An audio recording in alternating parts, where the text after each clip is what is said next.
Checking, testing, one, two, three. Chest, check, check, chest, check. One, two, three. How's that sound?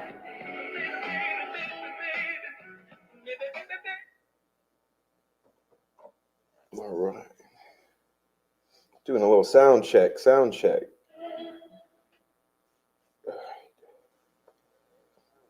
There we go. Looks like everyone's hearing me, and we're good to go. Welcome in, everyone. Let's see.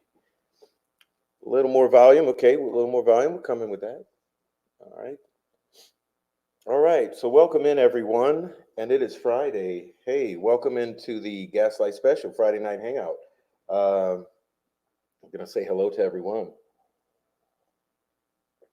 I am drinking chocolate, and it is amazing. All right. So, welcome on in. Let's see. Looks like we have Precocent in here, Marianne Foster and Amy, of course, and it's a God thing, digital. Something to say, Marianne Foster. Got you already, didn't I? Nancy Drew 101 and Brandon. Welcome in, Brandon. Carol Murray. Hey, Brandon, I decided to check your guy out tonight. Well, thank you, Carol. And French 6290 and ACV, Freckle Joy. All right.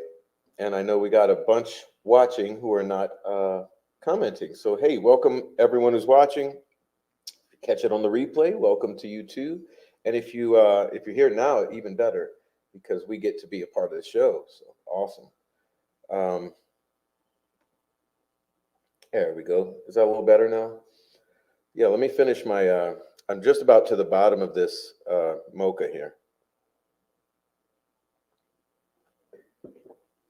All right.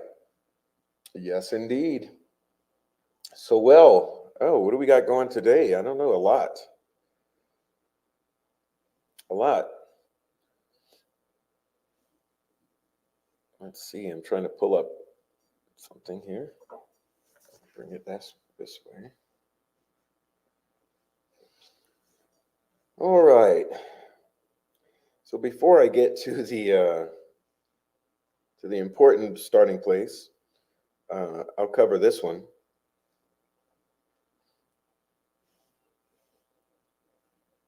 All right, there we go.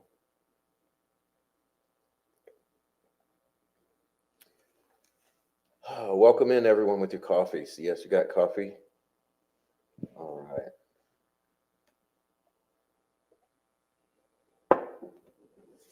Okay, so yeah, we got a motion for continuance. How do you guys think that will go?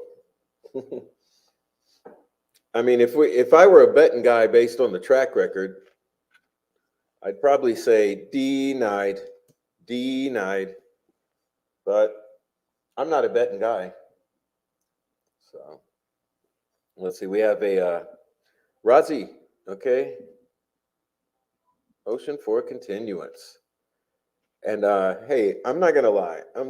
I'm not gonna give any commentary on this because it's not necessary. But I think we should. I mean, we can pop through it. It's only like two to 3 pages. Nothing. It's nothing. Oh, Brandon says denied. Yeah, denied. I mean, that's pretty much how it works, right? Just blanket denial. All right. Tell you what, she's got quite an eggplant on her. Let's see. Comes Attorney Bradley Rozzi and respectfully requests that the court continue the February 12th hearing on the verified information of contemptuous conduct filed by Slicky Nicky Boy McClelland on January 29, 2024. In support of said motion, the council states as follows. So let's read these points, and we'll make it quick. We're going to blaze through this because it's supposed to be a hangout to discuss. I'm not really here to read this, but let's do it. On January 29, McClelland filed a verified information of contemptuous conduct because it wasn't good enough that Supreme Court said, no, let's not do that. Of course, that scheme didn't work, so McClelland has to concoct this scheme. All right. McClelland alleged that Rozzi engaged in conduct that amounted to indirect contempt of the court's orders. 3 days later, this court scheduled the state's information for hearing on February 12, 2024 at 9 a.m. in Allen Superior Court. The February 12th hearing was scheduled by the court without any consultation with Razi's office regarding Razi's availability. Razi is scheduled to be out of the state of Indiana on personal matters and is therefore unavailable to attend. Okay. Because of the timing of the state's filing, Razi has only 11 days to prepare for said hearing. Attorney Razi has yet to consult with an attorney as of the date of the filing of this motion. The accelerated scheduling of the hearing prohibits Attorney Razi and or his future legal representative from conducting any meaningful discovery regarding the state's allegations, which appear to have stemmed from a side event investigation into leaked photos. See paragraphs 12 through 25 of the contempt pleading that was conducted by the same investigative team that investigated the crime in this case. It seems only fair that Attorney Razi would be entitled to conduct discovery on such matter before facing sanctions that could result in Attorney Razi's imprisonment. Attorney Razi would further report that the moving party, Prosecutor McClellan, has communicated. This is a good one. Okay, I'm going to keep the comment to a 0. Okay, so sorry, but Razi has further communicated to. McClellan has communicated to Razi and Baldwin that he will no longer engage in telephonic communications with attorneys Razi and Baldwin in this case. He don't want to talk on the phone. McClellan has limited all communications through email correspondence. Therefore, the flow of information between the state and attorneys Razi and Baldwin is limited. A plain reading of IC 34-47-3-6, the statute articulating the potential punishment to be handed down by the court in a contempt finding, authorizes the court to punish indirect contempt by way of a fine, imprisonment, or both a fine and imprisonment. As such, Attorney Razi is entitled to obtain representation for purposes of defending against the allegations of contempt. An indirect contempt, which is at issue here, requires an array of due process protections, including notice and the opportunity to be heard. Surely these protections would amount to more than 11 days of advance notice. The allegations in the state's information fail to accurately categorize the contemptuous behavior as being grounded in either civil contempt or criminal contempt. However, the pleading was filed with the MR cause number and not in unrelated civil miscellaneous MI cause. Moreover, the allegation is couched as an information for contemptuous behavior as opposed to a citation for contempt. And therefore, it is logical to conclude that the relief sought by Prosecutor McClellan is akin to that associated with criminal contempt. And while the information does not specifically contain a prayer for relief, the pleading does reference the re-victimization of the victims' families, which is immeasurable and incurable. This verbiage is grounded in criminal contempt. Therefore, Attorney Razi is entitled to the appointment of a special judge pursuant to IC 34-47-3-7, and logically, the process of selecting the special judge should occur before any hearing on the allegations takes place. Attorney Razi would also note that on January 28, 2024, defendant Richard Allen, by and through his attorneys, Razi and Baldwin, filed a verified motion to disqualify Judge Francis C. Gull. It is well settled that when an affidavit for change of judge is filed in a proper case based on the bias and prejudice of the judge, the court has no discretion in the matter. Moreover, in Ballard, the court cited the defendant for contempt for failure to comply with an order issued by the court prior to the filing of the request for the change of judge. The factual scenario, this factual scenario is nearly identical to the one that exists in this case. Attorney Razi asserts that at the present time, This court has no authority to conduct a contempt proceeding of any nature. Attorney Razi would further note that there remains pending the issuance of a full and final opinion stemming from the Indiana Supreme Court's published order of January 18, 2024. It seems only logical that no further action regarding the allegations of misconduct should occur until the court issues a full opinion giving further guidance regarding its order reinstating attorneys Razi and Baldwin and the procedural circumstances surrounding this case. Ironically, the anticipated opinion in this case stems from the filing of an original action, which was also the case in Ballard, referenced above.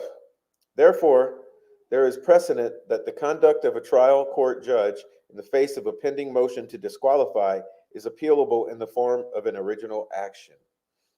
And there is no harm in awaiting the opinion of the Indiana Supreme Court, affording Attorney Razi the opportunity to consult with and retain counsel, allowing Attorney Razi an opportunity to conduct discovery on the state's allegations, and most importantly, adjudicating Richard Allen's motion to disqualify. Wherefore, Attorney Razi respectfully requests that this court continue the February 12, 2024 hearing on the state's verified information of contemptuous conduct and reset the matter on a date and time convenient for all parties and to the court. Okay, and done. Well, no. Hold on. I'll save it. I mean, it seems reasonable. Seems reasonable. Apologize. Keep hitting the mic today. What's up with the mic?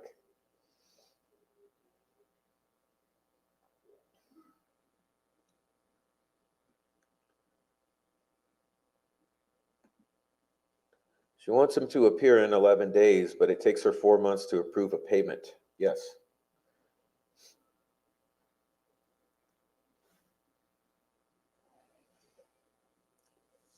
Well,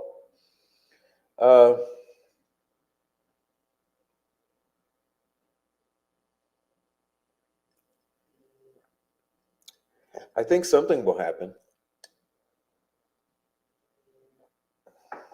It's very interesting to consider what, though, because knowing the pattern of behavior that's been exhibited, looks like she will attempt to force her hand or to force her will in the direction of Deni. But he does make some good arguments there, and I think that it may give her pause, maybe, and maybe there will be an appointment of a special, I don't know, more time, special circumstance. I don't know how the appointment of a special judge is really supposed to work there in the way he was describing. But I must say, once again, it just the scales tend to come down on this side. So seems reasonable what he's claiming here and what he's citing. And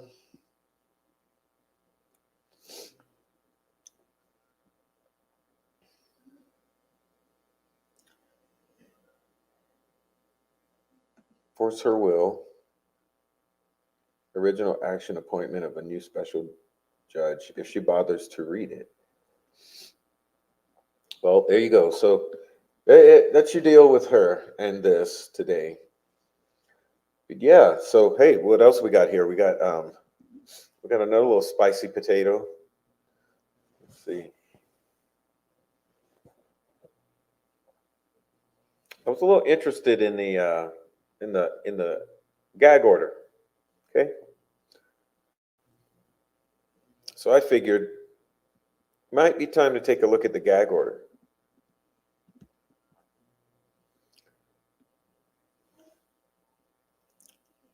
Wonder if I don't have that ready to go yet. Let's see if I can make sure I have this ready to go. Let's see. Slide.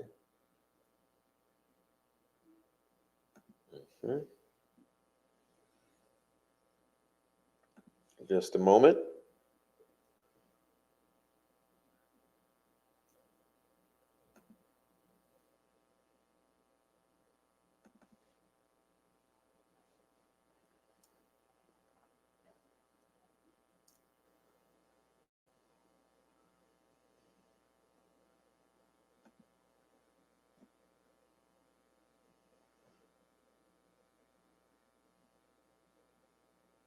Okay.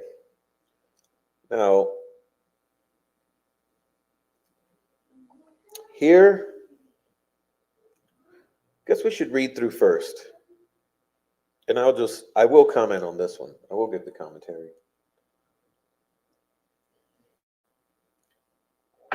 I'm going to hate when that drink is finished. Okay, let's see. Okay, it says here,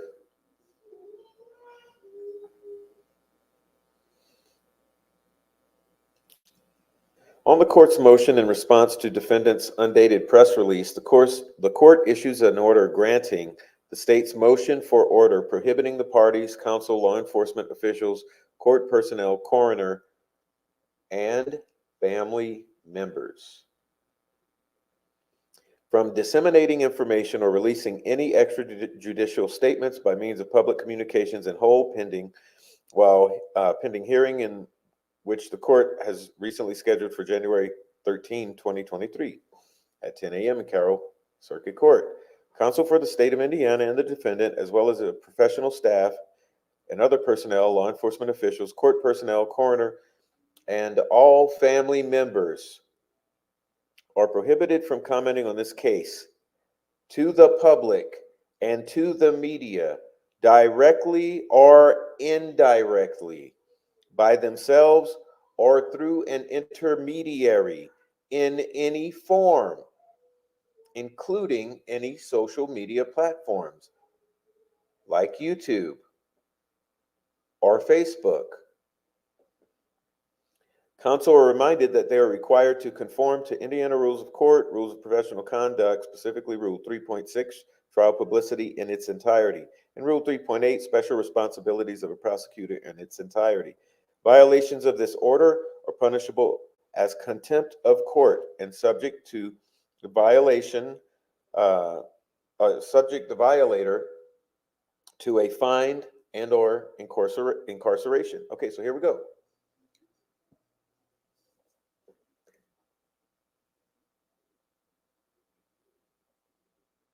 Family members are prohibited from commenting on this case to the public and media directly or indirectly by themselves or through an intermediary in any form, including social media platforms. Okay, so the parents and grandparents of the victims, the family, the sisters, brothers, the parents and the grandparents are prohibited directly or indirectly, personally or through an intermediary, from commenting on this case on social media. So, when the grandparents are communicating and the parents are communicating with YouTubers and Facebook mods,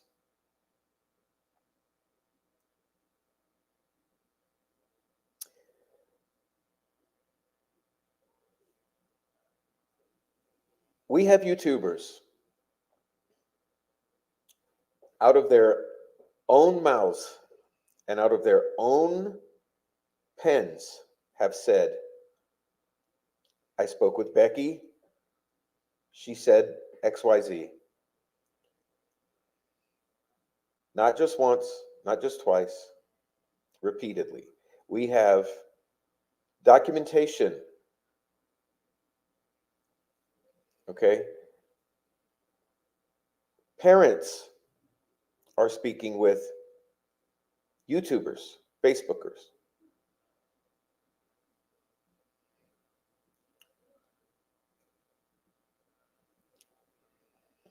The subjects of this order are prohibited from commenting to the public as well as media. Specifically by bringing out the point directly or through an intermediary means that you cannot comment on this case through an intermediary or directly in any form, including social media. So since we're in the realm of discussing gag orders and contempt of court, I wanted to bring this point out because I have been bothered for quite a long time by this uh, situation that we're finding.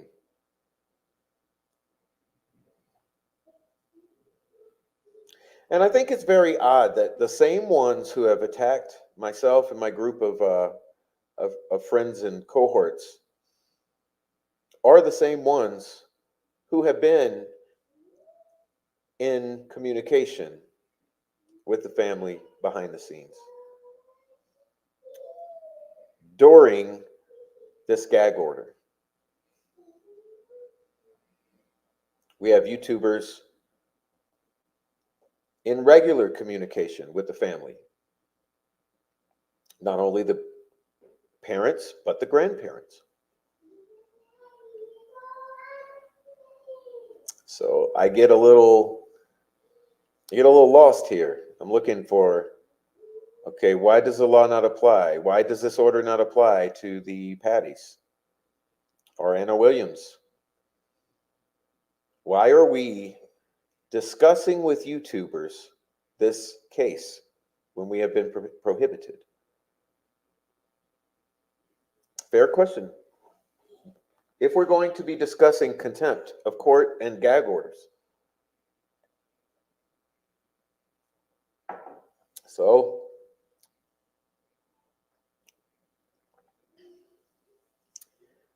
we're just entering the Gaslight special, and that's how I wanted to start off is covering those two filings.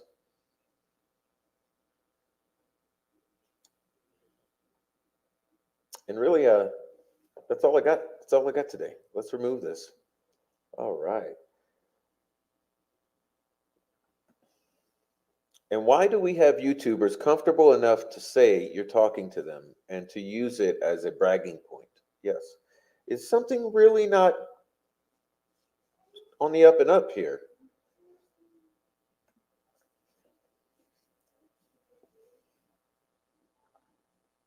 Yes, little Frankie did say that he was hired for this case. He does appear to have new equipment. Only if the gag order is enforced does it mean anything. Well, that's another point.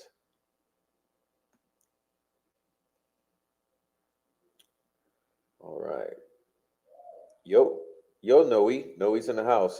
Brandon says a gag order in this case is an overreach. Yeah, I thought so too.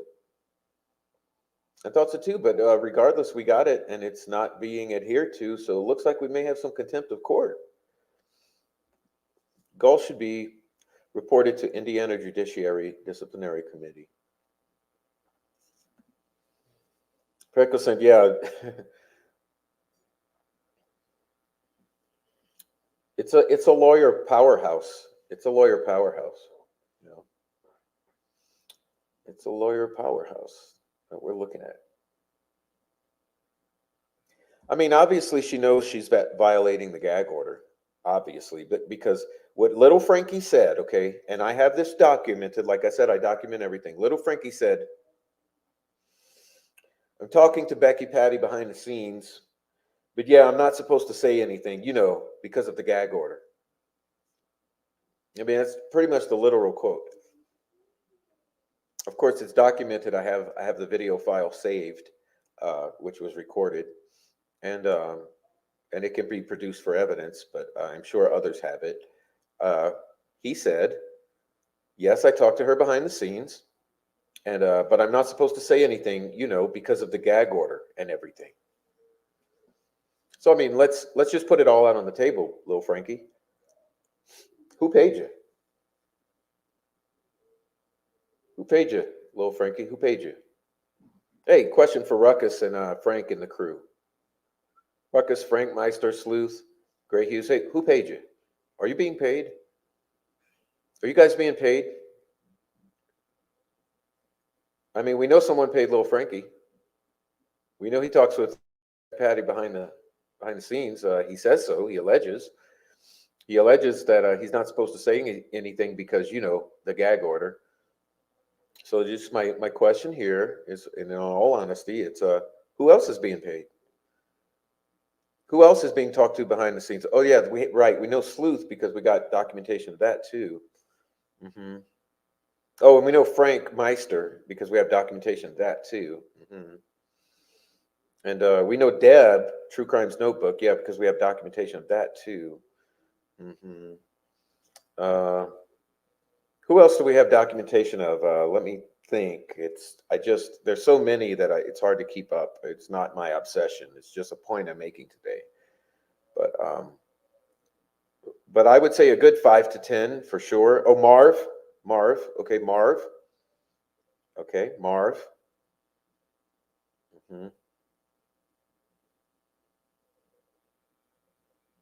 Kirsten, whatever her name is. Hmm. Hmm. Yep. Need to send the audio to Baldwin's office. Uh, we can send a whole list and all the files. I'm telling you. Snay, Gray Hughes, Ask McConnor. Welcome in, Susie. Hi, Susie. I'm putting you on the screen. There you go. Welcome in, Susie. Snay and Gray. Yeah. Yeah, Snay and Gray talk to the parents. Okay. Because remember, it's all family. It's not just Becky Patty. It's Anna Williams. It's Carrie Timmons. It's Randy. Randy. I mean, I think you guys are getting a point here. I think you're getting a point. It's all one side, right? It's all the exact side we're having extreme problems with. The same side that sends the trolls out. You know what I'm talking about. The side. Okay, the side that thinks that law enforcement is perfect and knows everything and is flawless and everything is on the up and up with the Indiana lack of corruption. That's the side I'm talking about.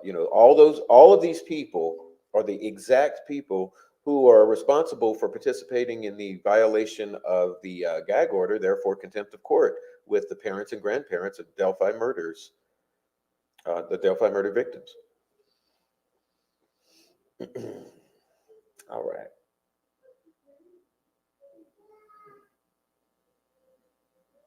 It's just, I mean, it's like, yeah, Greeno. Yeah, Greeno. Thomas Frost. How many of these people are related to the family, to the Germans and the Patties? How many of these people? How many of these people are actually directly related? Okay. So, so yeah, there you go. There you go. So, gag order in place, clear violations, clear contempt of court, no action taken, blind eye turned to it. It's a lot of it is documented. It is absolutely documented. It's recorded. It's saved. Uh, whether in writing or I've got screenshots of all the writing because little Frankie also wrote about it, so he's recorded speaking about it, writing about it. um, there's photography. Okay, we got photography of the Patties with the YouTubers. I mean, come on, it's about all the evidence in the world you can ever need to know that the gag order has been violated and contempt of court has occurred. Now, will it be addressed, or is it only being used to try to oust Baldwin and Razi again, since the since the uh, since the treasonous, traitorous act of Gull that was overturned or uh, or slapped back by the Supreme Court. Since that scheme didn't work out, now it's McClellan's scheme to pull this. So let's talk about the gag order. I mean, if we want to bring it there, if we want to get petty, let's get petty. Okay, we're gonna get petty. Let's get petty. Uh, so the way I put it, so Brandon says I haven't been paid, but I've been excommunicated by some. I understand that. So here's my thing. Sometimes payment is not a cash thing. Sometimes it is. Okay. Sometimes it is called incentivized. Okay. So you could be paid with sex. You can be paid with time and attention. and communication, and you can be paid with money, and you can be paid with gifts, and you can be paid with favors, and all of those I include under the umbrella of incentivized. So, in the realm of incentivized, how many of these YouTubers have been incentivized to do what they do on the behalf of certain parties? Susan Hendricks says she talks to the Patties all the time. Yeah, so do all the ones I listed. Tommy Frost talking to Kelsey and Mike Patty and Becky. Can only think of one case I followed where someone was jailed for violating the gag order. Heather Elvis case, Sidney Moore was jailed. I don't think it's petty. I think it's more of what's good for the goose is good for the gander. That's what I'm saying. It's, if we want to focus on particular things, let's focus on them. Let's focus on these things. Yes, quid pro quo, quid pro quo. All of these situations are called incentivization, and I particularly believe that that we are dealing with cash. I think for the most part we're dealing with cash. Okay, I just had to include all of those to be a reasonable individual, but I think mostly we're talking about cash here, and in some very limited and some of the smaller, lesser players, there may just be like incentivization with favors and attention and time and secrets. But I think for the most part, we're probably talking about cash, which means there's people getting paid. There's probably a paper trail. Okay, there's probably a paper trail that can be found. Okay. Bring it to their attention. Baldwin may not be aware, so reach out. But do you have Becky admitting on screenshot or audio? No, we have all the YouTube. We have all, yeah, we got a lot of shit. It all needs to go to Baldwin. Okay, it all needs to go to Baldwin. Let's see. I believe in at least one circumstance, the payment is a situation of not filing charges for some offenses. Kathy Allen, I didn't even get the opportunity to say a single thing before the gag. I know, isn't that a shame? I would love to speak with her. They all need a cease and desist order or start being fined. I think a lot of it's money. I think they're being paid. Okay, I think there's a lot of money that has happened, but it's not gonna be so obvious. It's gonna go through donation pathways. You know, we've been following up on that. Generally, we are thinking that it all goes through donation pathways to remain anonymous and tax exempt. So they're sending money in a sort of slick ass way, but it's still findable forensically. You know, they're gonna be able to track it forensically. So this is what I'm saying. We got violation of the gag order, potential incentivization that's forensically accountable. Yeah. Mm-hmm.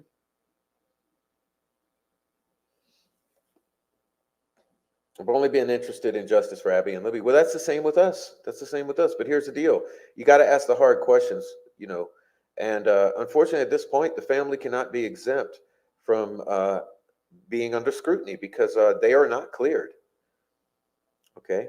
So as much as we would love for them to be cleared, you know, for if the reality existed that they had been totally cleared beyond a reasonable doubt, that they're totally cleared, then questioning them would be totally inappropriate. But at this point, no one's cleared.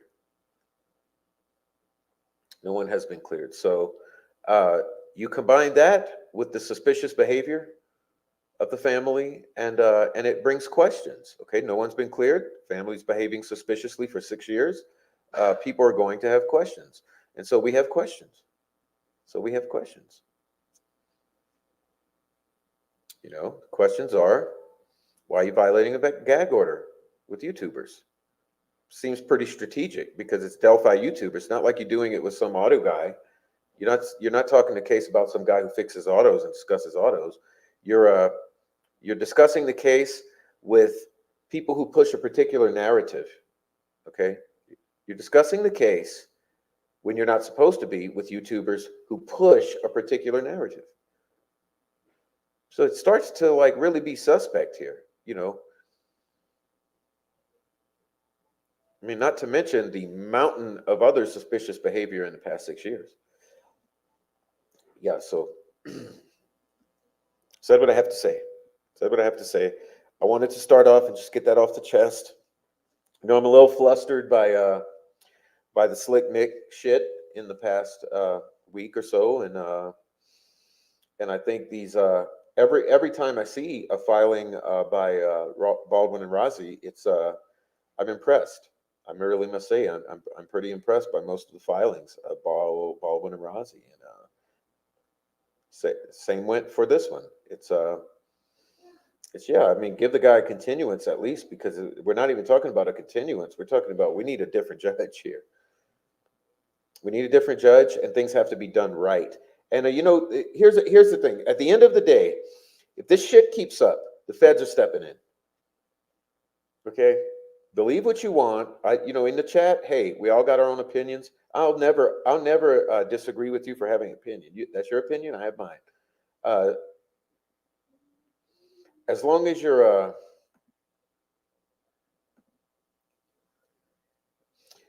as long as you're respectful, you'll be in the chat. But the thing is this: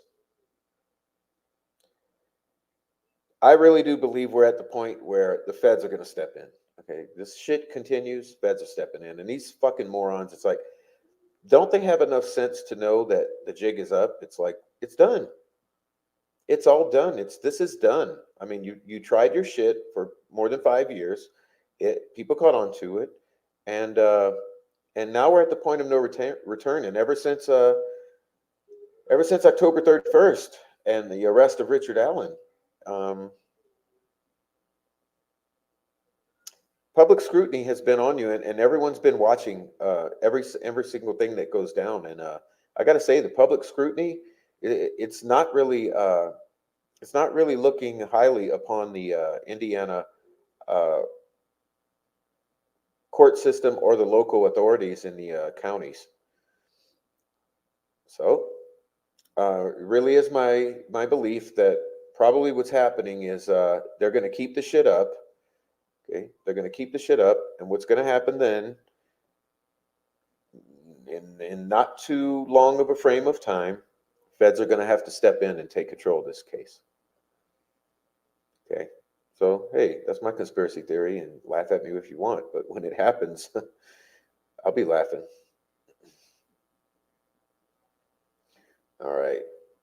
Yeah, Rafi's saying that crypto, you know, I believe crypto to an extent, but I also believe that it's not necessarily only crypto, because the donation pathways, they're very seamless, user friendly. So I think potentially those who are not familiar with crypto, or crypto's too big of an issue, I think that there's also donation pathways, and I think that is what we saw with Mark Robert Cohen's GoFundMe. I think we did see some evidence of that in the donations to that GoFundMe, and I'm sorry, it's my opinion. Uh, I think maybe Fortson sent a payment to him, and I think maybe a group of YouTubers did that pooled their money.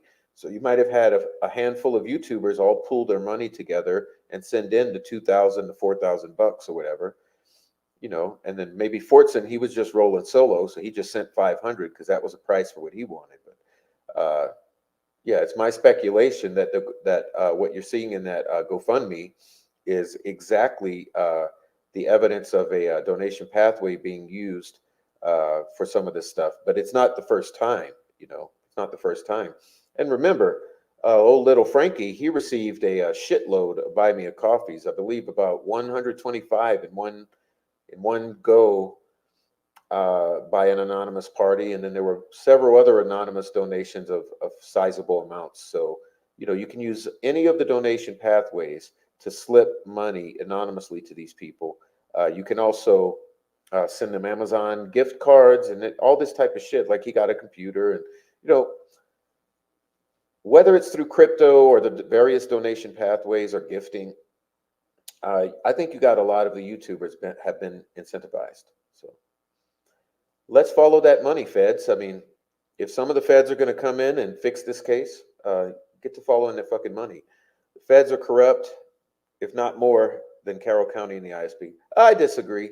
I think they're less corrupt than Carroll County, but there are corrupt feds. I think the highest, what I've noticed about the feds, seems like uh, the highest ranking are the most corrupt, and your little local feds are more legit. So my opinion, Frenchie, local feds are usually less corruptible, and the highest up administrators are the corrupt ones. You know, the directors, assistant directors, those guys. All right. McClellan was inducted into the Freemasons at the same lodge that Brad Holder and his son were a member of. Yes. Well, I know he was I know the ceremony took place in the Camden Lodge. I forget which lodge he actually belongs to. Is the other one? But let's see. All right. Yes, white supremacy has infiltrated FBI investigating their own. Yeah, they better be. Winston Long is the founder of the Vinlanders. Why do you ask? How do you know this? Who said that? Oh, it looks like we got a troll, Noe. Looks like we got a troll. Let me get rid of this motherfucker. Hold on. Goodbye, troll. Okay. Yeah, Noe, you got a troll there. Okay. Thank you, blessings galore. Look at that. You just handed a blessing. 50 bucks. I've often wondered if the feds take over the case. Thank you so much for that amazing super chat. Blessings galore. Listen,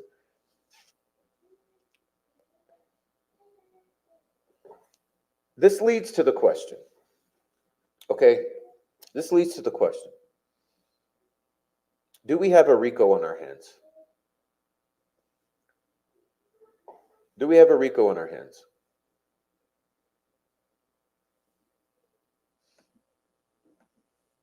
Do we have a RICO?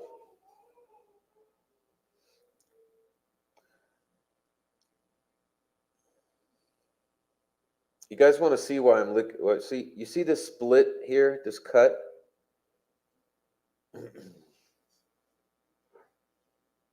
Yeah, I've been somewhat dehydrated of going through some things medically, and it's terrible. It hurts. Yeah, but yeah, do we have a RICO? And I think we do. I think we have a RICO. I mean, all indicators point to the fact that we have a RICO. And I made some posts a while back about RICOs. As a matter of fact, why don't I be a good profi and go ahead and look those up so I can remind you of the points that that I took interest in because I wanted to understand about RICO. It may take me a moment to scroll back because it's on my community page here. Like I said, I've given you guys so much over time. It's just I don't always explain it clearly because it's not really for the present. It's for the future. When you look back, you'll be able to see how all of this was very pertinent. But let's see.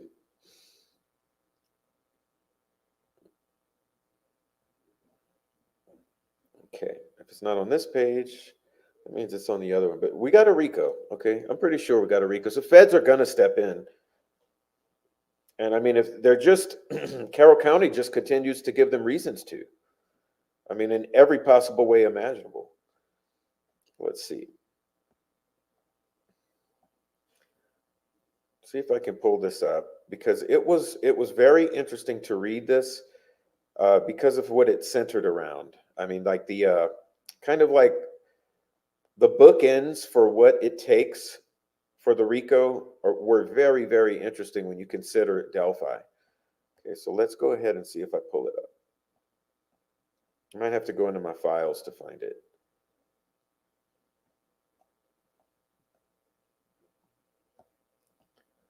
All right, so let's go into the files then.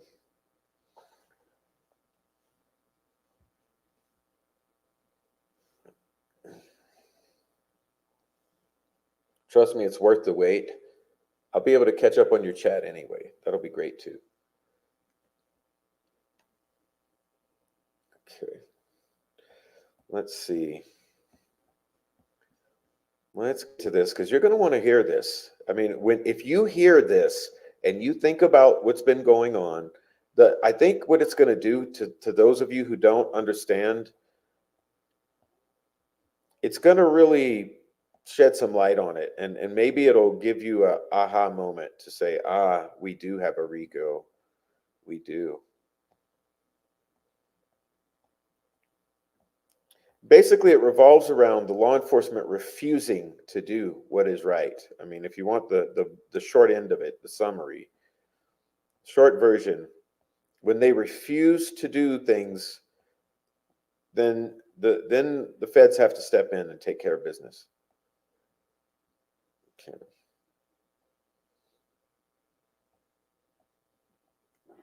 And remember, it was Mark Robert Cohen who leaked to the various YouTubers and podcasters. If you go and read Mitch Westerman's probable cause affidavit,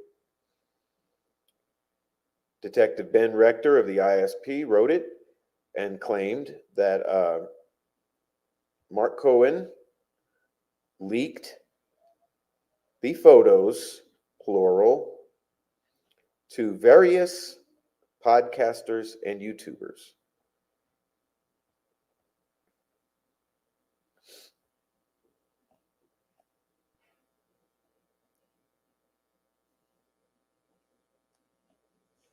All right. Why is it taking so long for the feds to come in, though? That's what we've all been saying, because, I mean, a lot of us are, we're at the end of our rope here. A lot of us we're just all strung out and just like can't take anymore. Nothing's happening. But yeah, let's see.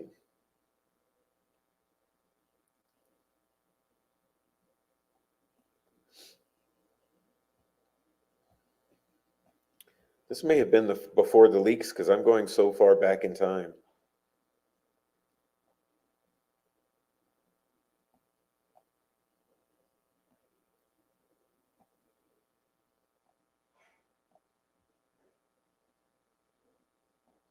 Well, I'm giving up then. I'm going way too far back, but I'll give it another try in a minute. Let's see. Happy Friday, Sunflower Soul. All right. This case seems to be leaning towards Rico. It sure does seem like it.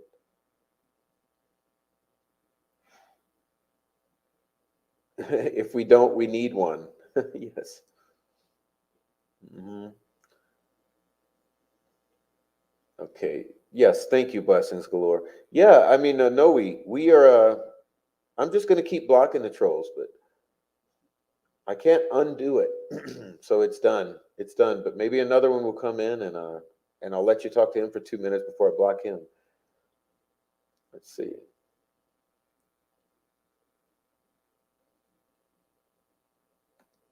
The feds are stealth. They won't show their hand until their case is solid from PCA to handcuffs. When they pounce, it's swift and simultaneous. Yeah, I can't wait till they all go. Hey, Jojo, welcome in, Jojo. I see you. I see you. Thank you for hanging around, Jojo. All right, let's see. So back to I still want to pull it up because it was such great. Let me see if I can find it a different way.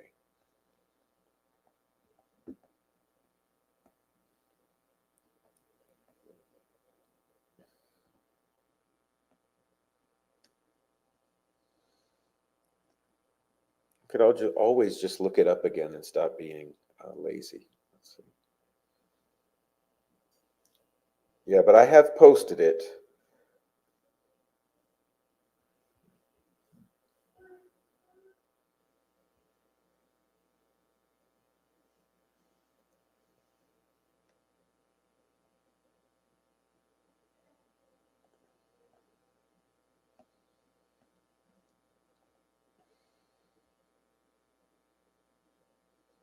All right, let's see. Maybe I'll just go ahead and get it.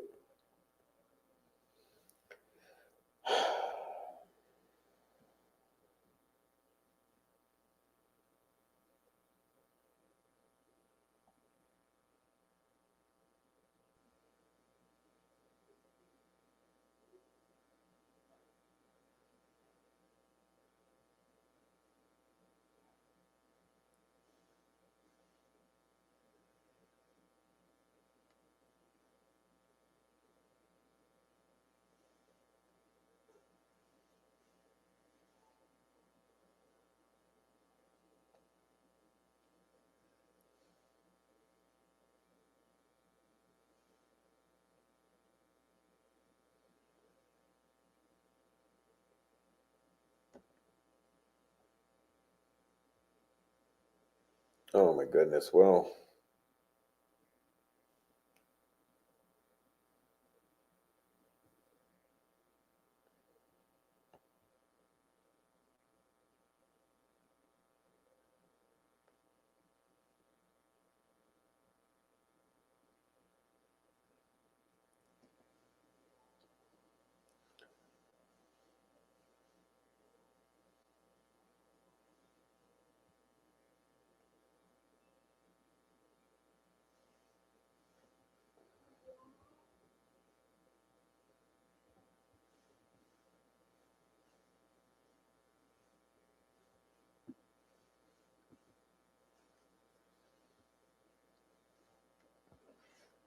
I don't know why it's so hard to find on my page, but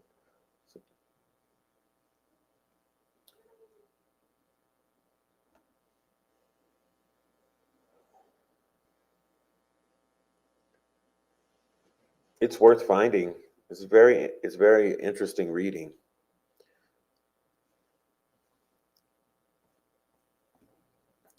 But I think it's pretty much it's hemmed up. I mean, when I look at it and I consider the entire, like I said, the bookends of the context of what's necessary, what has to be happening, it looks like it's just right down the middle. I mean, it's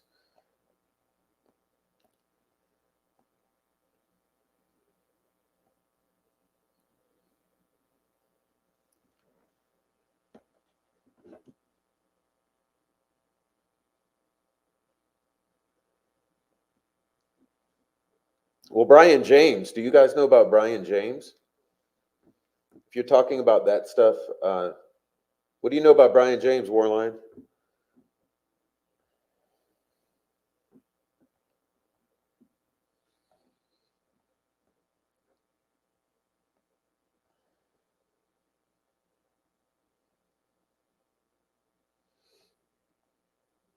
Because see, when we're talking about this, we're talking about the Hell's Angels and the Outlaws, ultimately in the vicinity. Okay, Hell's Angels and Outlaws is a basically that's what we're talking about. Which leads to the question: who is Brian James?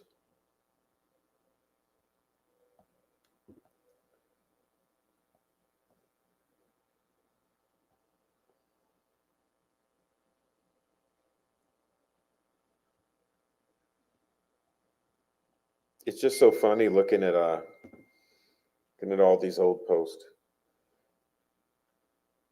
Hey Noe, I'm looking for the I was looking for something to read about Rico, but all right.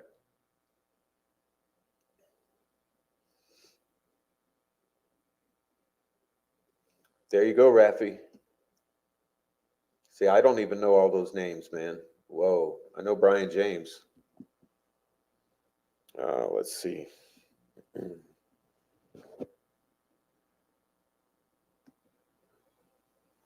So I'm giving up on it. I can't find it, but I can type into a search engine.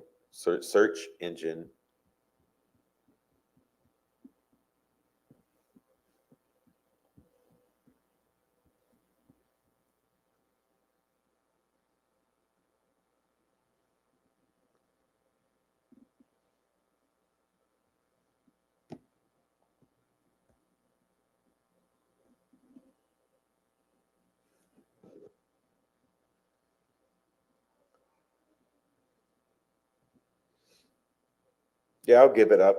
I'm ruining the show. Looking for it. I'll put that away. All right. Mm. He's a co-founder. Yep. And who was his father? Mm. Who was his father? Who was his father?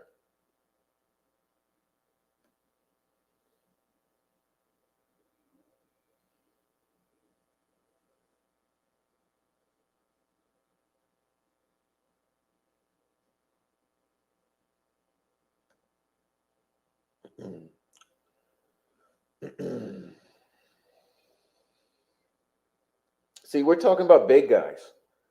That's the thing about that. That's the thing about that. We're talking about big guys. We're talking about big guys in that world. And so it's important to understand the relationships. You're talking about big guys. So just like in anything, with the big guys, with the big guys, you always want to know who they're interacting with and who are the big guys' friends, buddies, and relatives. Okay. Yeah. So we're talking about. We're talking about Flora and Delphi, aren't we? And Rico, aren't we?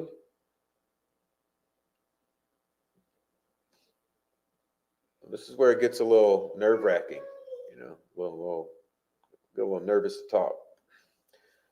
I'm pretty sure some of them are. Yeah, digital. I'm pretty sure. Pretty sure they are. Pretty sure they are, because when something like that large comes, that was an order. I'm pretty sure that was an order that went out. It wasn't a rally. It was an order. Get your ass here. Hmm. Yeah, so I don't go on and on about it. I'm just saying, we're talking about Rico, we're talking about Carroll County, we're talking about corruption, we're talking about the feds coming in and dealing with the scourge on our land. Okay, dead children are just it's just it's just a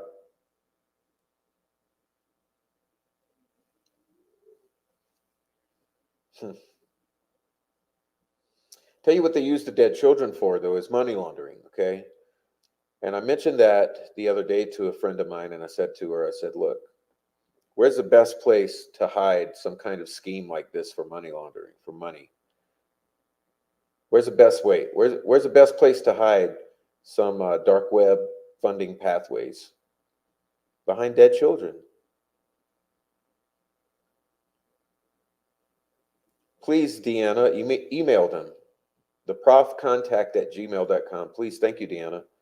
Yeah, the dead children, okay? Because where does no one think to look? Where does no one ever think to look for criminal organizations and dark money? Where do they never think to look? Behind dead children, and especially behind dead black children, okay? Behind black people, dead black people. People will never look in those places. The last place you think to look is behind dead, murdered children. So maybe that's where you should look. Remember, these people use masks in every way possible. Okay, there's like the personas that are masked over the sociopathic, pathic, narcissist that are in the YouTube spaces. Okay, the absolute psychopaths. They have their mask, which are personas. Then there are the physical masks that they put on when they commit crimes, right? And then there are the masks they put over the money pathways to hide behind, and those are called fundraisers or donation pathways. And dead children is one of the best places. It's one of the best masks, one of the best places to hide behind, because whoever thinks to look behind dead children, all they think about is dead children, want to throw money at it, because you want justice for the dead children. So not only do they not only do children die in their wake, but then they turn around and they take those dead children and they hide behind them. They hide behind them for receiving money. So, my opinion, some of that money they cycle back around like an investment into advertising. And what is advertising? It's called PR. What is PR? It's called violating the gag order. You get the YouTubers and the Facebook um, Facebook personalities. You get them to provide the narrative and the talking points and the attitudes that you want. Okay, whatever it is that you want said, you take that money that you're getting from hiding behind dead children, you take it and you invest a little of that profit back into the advertising. And I think that's why we got YouTubers being paid. Okay. It's my opinion. It's not going to be popular. I'll catch a lot of flack for it. I'm sorry. I've seen evidence of things like this. All right, let me catch up with the chat. I'm sorry I'm getting a little thrown off here. Let's see. We mentioned pit bulls, and I'm not seeing pit bulls. I see Four Pit said sure slowed their roll. That's the last thing I see. I don't see what else Four Pit said, but yeah. Thank you, True Crime Skeptic. That's correct. That's correct, Deanna. All right. Okay. Yeah, but the funding pathways hidden behind dead children. I mean, is there anything worse in the world when the children are dead, possibly at the hands of the very same people? Because children die in your wake. So we got human trafficking, possibly, and meth trafficking. I'm still of the opinion, any of you who have ever heard my theory from day one, I think there was a huge bad batch of meth made. Okay. So my theory, there's a huge, big, badass, disgusting, poisonous batch of meth that was made. Okay. Point number 2, the deal went bad. Point number 3, a girl gets killed, injured. Point number 4, they decide to kill the other girl then. Point number 5, they take advantage of the fact that they're going to have 2 dead girls to document it and to make a sort of a ritual out of it. And there you pretty much have the whole prof thing in a nutshell, other than I think it's at Wilson Bridge. And show's over. Show's over. What else can I say? That's my summary in a nutshell. Does it sound crazy? Yeah, just as crazy as that the fact that they've used social media since day one and they still do, but to this very day, February 2nd, 2024. Okay, February 13, 2024, they're using social media. February 2nd, no, I'm sorry. I'm speaking too fast. February 13, 2017, they're using social media. February 2nd, 2024, they're still using social media. If you can't deal with it, go somewhere else. It's not your channel. I'm sorry. There's lots of channels that won't consider such a thing, but social media has been used since day one. It's still ongoing, in my opinion. We have people out there. Yes, Richard Allen may have participated in this event. Yes, there are still others out there. All right.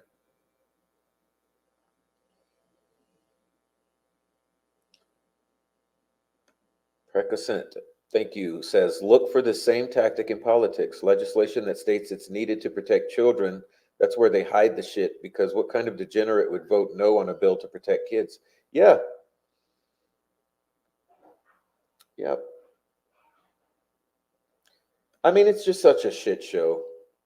Think of the billions and trillions of dollars that they have spent politically in the past couple years fighting on the other side of the Atlantic. Okay? And think of the fact that they're going to entice you with that shit with the $200 tax credit for the whole year.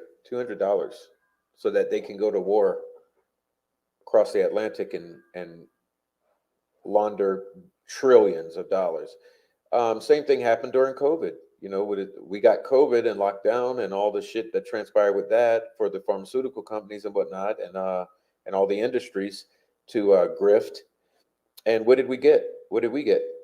what do we get? Like a stimulus, was that $600 once and maybe $600 another time and maybe 300? And I mean, course of a year, you get like $200 to $600. Is that supposed to be worth all that has transpired in that year? So they do it in politics. And this group of criminals on the ground are they're the same breed. They're just all the criminals that are on the they're on the street criminals. They're not on the they're not in the ivory tower criminals, right? Rick Snay says it's okay to troll on social media because the cops and the court system don't care. They won't do anything about it. Yeah, interesting you mentioned Snay. Someone sent me a clip of his pre-recorded weird as fuck show from yesterday, day before, and it was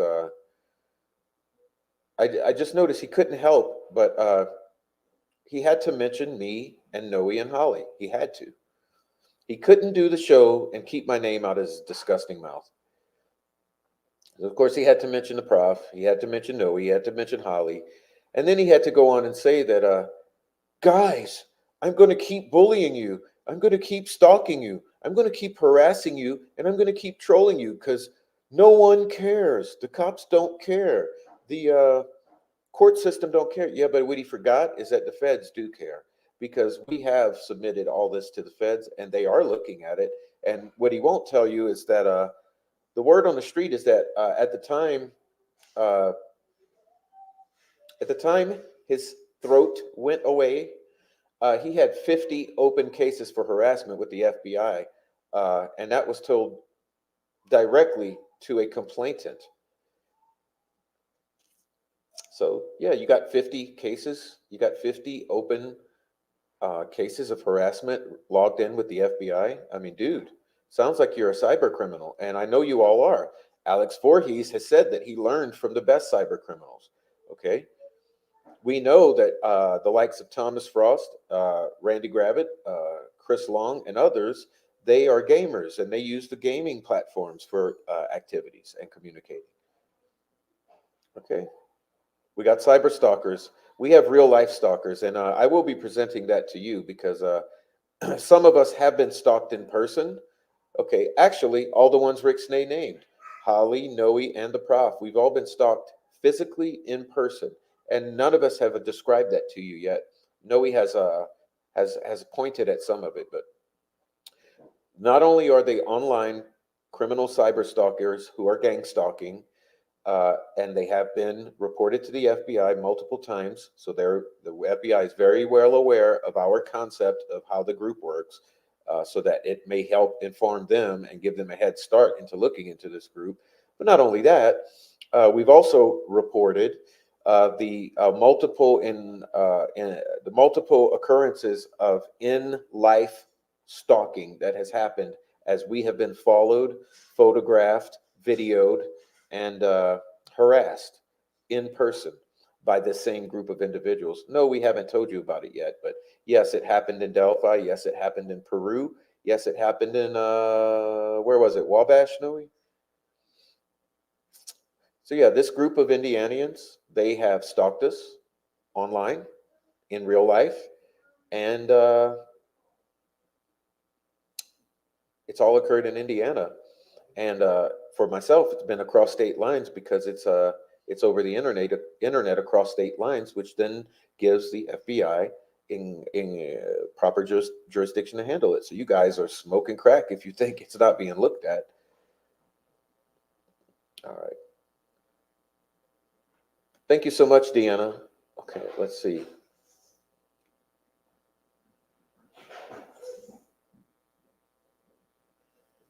Four Pits referred to me as a fraud in one of my videos. Glad to see you two have made amends. Oh yeah, I get along with Four Pits. Four Pits, you get along with me? I think we get along just fine. Let's see.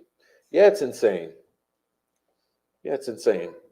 Because what they do, see, they have hackers, or they are hackers. So there are hackers involved. So first they hack you. Then they're able to access your location. Okay, when they access your location, then they can stalk you in real life. So what they do, once they have you hacked, then they can track you. They come and they stalk you. Yeah, it sounds crazy, but guess what? Some of it's documented. You'll be seeing it too. I haven't posted that shit yet.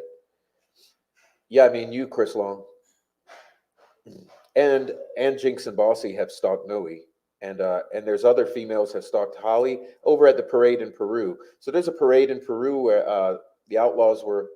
There was a biker parade in Peru that Holly Lowry attended, and yes, she had stalkers there, and we have all the documentation of it. Sorry, guys, you're busted. It's also been submitted already to law enforcement. Right. So I'm sorry. I know I go off on a little tangent, but I'm trying to make you guys like it's called the Gaslight Special because we're putting out the gaslight. Okay, we're taking the gaslight, putting it out. No, it sounds crazy. But once you see the evidence, it won't sound crazy anymore. And if these people are ever arrested, it really won't sound crazy. But there's proof of it all. There's proof of it, and it's fucking crazy. Like, why are you fuckers stalking us when we're in Indiana?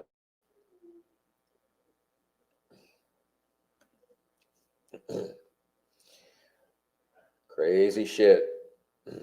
So you combine the online stalking with the real life stalking. How do you think that's going to work out for you with enforcement? Because there's proof of it all. So I mean, you guys are crazy and wacko.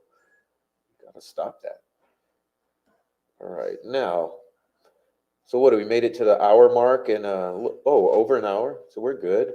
Thank you so much for hanging out. Please hit the like if you're in here.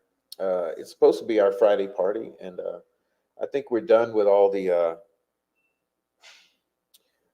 stressing over documents, reading documents. I didn't want to do it at all. I just want to come say hi to everyone. Yeah, it's insane. It's been insane.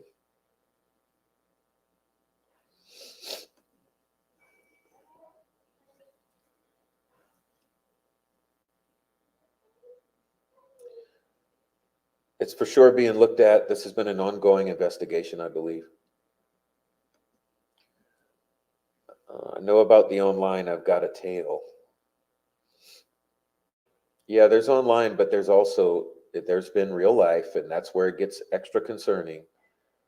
Um, I'm putting Blessing Galore back up. Thank you so much, Blessings. You guys know that I've been having a little difficulty with my vehicle is just, what in the hell? And honestly, it didn't have anything to do with the trip. Okay, my vehicle breaking down the way it had nothing to do with wear and tear from driving in Indiana. It was totally irrespective of the driving to Indiana or not. It was a problem that was going to happen anyway. So it's a big problem, and I got to deal with it. But just know that it wasn't my drive to Indiana that made my truck experience difficulties. It was already on the way. And the thing is, it just got off a warranty. Maybe 3 months ago, 3 or 4 months ago, at the end of the year, in the fall. My truck is 3 years old now, so it made it to the 3 year mark, and the warranty, that part of the warranty has fallen off. So, yeah, just got off a warranty at the 3 year mark, which was in the fall. Oh, I'm going to look at what you sent. Thank you so much, Deanna. Okay. Oh, that's the funny thing about Snay. Yeah, when he was presenting his case, his voice was just perfectly fine, according to Noe. Isn't that right?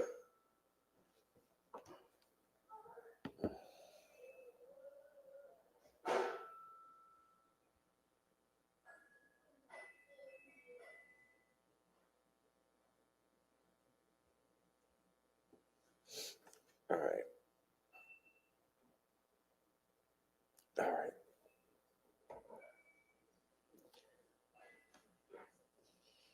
More Pitts. We are good, Pitts. As long as you don't threaten to show up at my door, dude. What did I do? Unless you're coming to have a smoke and a drink. I mean, you're coming to sit down and talk some good shit. Let's talk.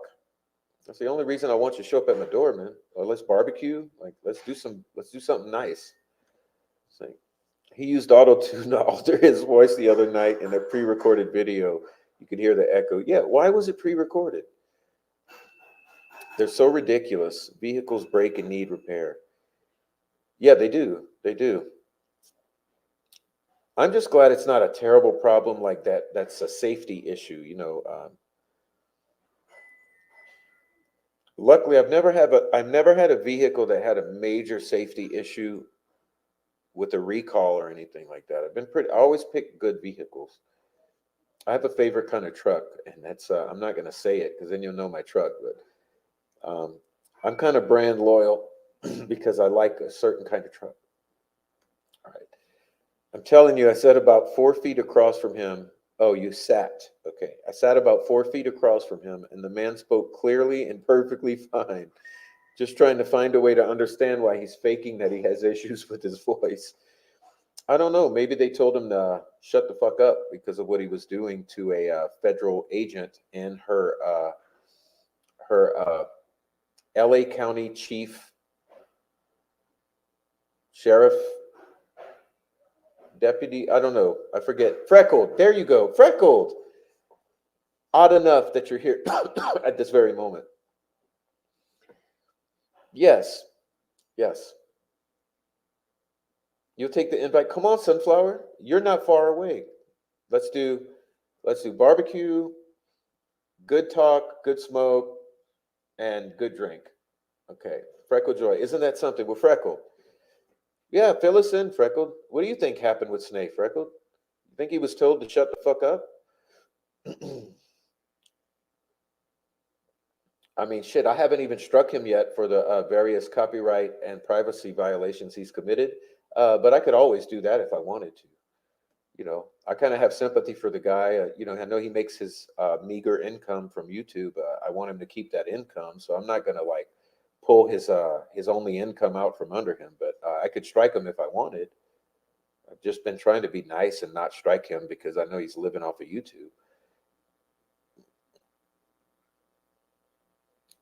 Okay. Oh, Freckle says she doesn't know. Freckle, you don't know what happened to Rick Snay? Yeah, I think, oh, maybe, I don't know. Going around threatening people is just always a bad idea.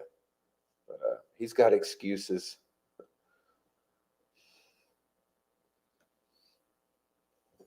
I think Snay, cease and desist.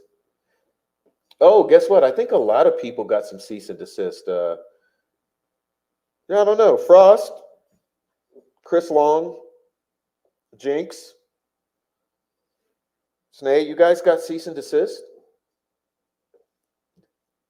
You haven't really said anything about it, but it seems like Bossy, Kathy Clendenning, word on these YouTube streets is you got some cease and desist, and consider that a kindness. A cease and desist is actually a formality that's considered a kindness, in my opinion. Something to say is hitting the nail on the head. Okay, well, she says it would seem that he doesn't want to put himself in a position of having to defend himself or address people on a live. Well, he's safe in his little safe space because there's nothing but trolls in his life. It's nothing but his trolls are in his life, so it's gonna be they'll just delete you if you go in there and say anything sensible anyway. But I don't mind him having that. It's just like keep going, but just leave us alone totally and leave all the women alone. And if you leave everyone alone and stop your shit, then we won't strike your channel and pull your rug out from under you. So consider that your warning. This is my cease and desist, Snay. We will collectively take your channel away if you don't stop your shit immediately. Say our names again. All right. Strike him. No, I'm waiting because we have a handful of us that have enough strikes to take him down 3 times. So I think I'm giving him his fair warning now. Stop your shit or we'll take you down, Snake. That's how it's going to work from now on. And you don't believe us? Say our names on another live. All right. Yeah, that's the story with that. Now, what do you guys want to hit next? Chocolate and caffeine is gone, so I'm on a limited time frame now. I'll start fading fast. Yeah, I really apologize. I could not find that I wanted to read to you, but maybe I'll do it on Sunday.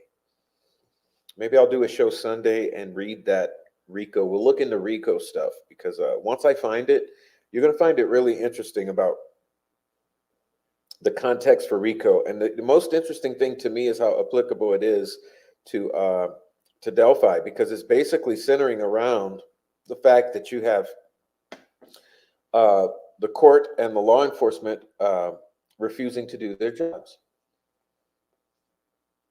You know, that's a problem, and we don't want that.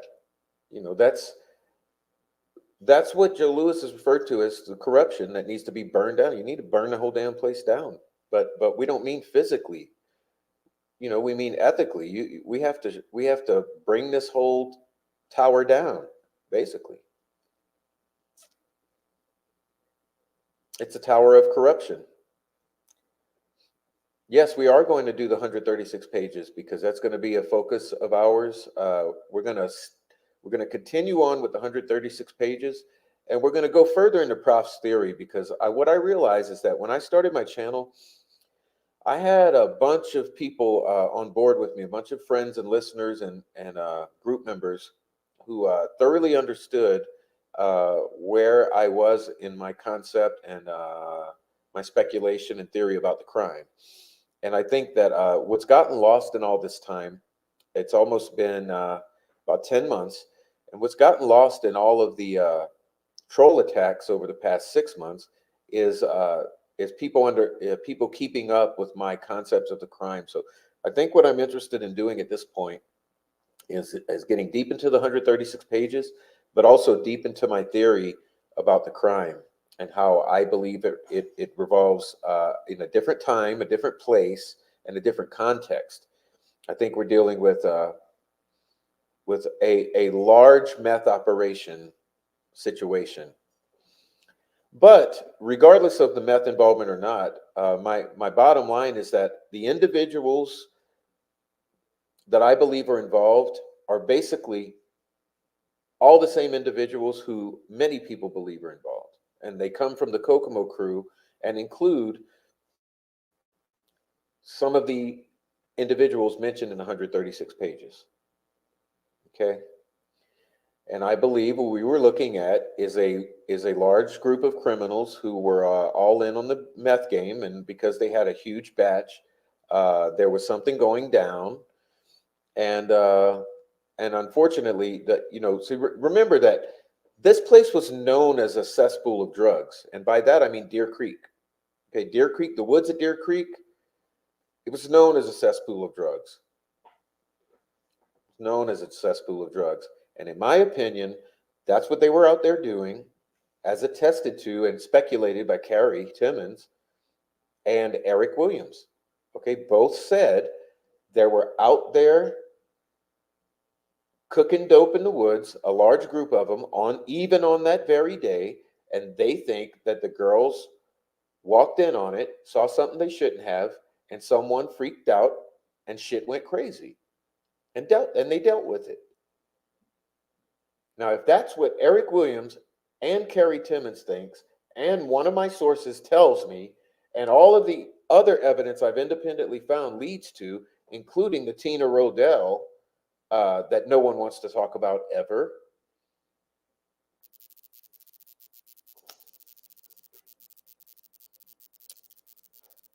I think we know what happened. Okay, and I think we know where it happened. It happened in the fucking woods. Pardon me. Pardon the language. I get a little heated. I'm trying to not get heated. Stay on YouTube probation. One more violation and you're out, Dicky Ricky Leaky. Yeah, and you fuck with us again, and we're taking your channel down. And that's not a threat, it's a promise. So shut up. Find something to talk about other than us. You have plenty to talk about. I mean, we're dealing with an extremely complex cover up, an extremely complex corruption, and extremely complex murder. Do you still have any contact with Copfax? Yes, I have. I miss seeing him. Well, he's waiting like we are. He's waiting for something to happen, okay? Because we know that there's so much more involved. Okay, we know we're dealing with a huge thing. This is not Richard Allen, uh, lone wolf killer. Okay, we know we're dealing with a huge thing. It's akin to a cartel and a huge cover up, and Copfax knows that. And how are we going to deal with that? Okay, because until something comes through the court system, everything we're saying sounds like fantasy world. Because the investigators have not shown you guys yet. The court system has not shown us yet. Because of that, everything we're saying sounds completely unhinged, but it's not. For me, people like Sleuth Intuition sound completely unhinged. Okay, totally, completely fucking unhinged. Talking about Richard Allen being some demonic ghost guy, uh, alleged single murderer, even with one accomplice. No, no, it ain't. It ain't. That ain't it, bro. That sounds unhinged to me at this point. Allegedly. Caitlin, hi Caitlin. I see you have come in. Hey Caitlin, good to see you again. Awesome comments in the various comment sections. I've been seeing you. Thanks for adding to the comments and the channel, Caitlin. All right. Where is Copfax and Clutch? Yeah, they're hiding out. Where's everyone? Everyone's hiding out. Remember the leaks happened? Everyone shut the fuck up. And Julia, I'm still concerned and I want to know what happened with Julia. I really want to know what happened with Julia. Something happened. Her whole channel's gone. She took it all down. God, this hurts. All right. If it was known for Drug Hub, then Becky should never have let the girls go to hang out by themselves. Wow. Yeah, I know. I mean, do you bring girls to a drug deal? Do you bring kids to a drug deal? Who would do that? Who would bring kids to a drug deal? Guys.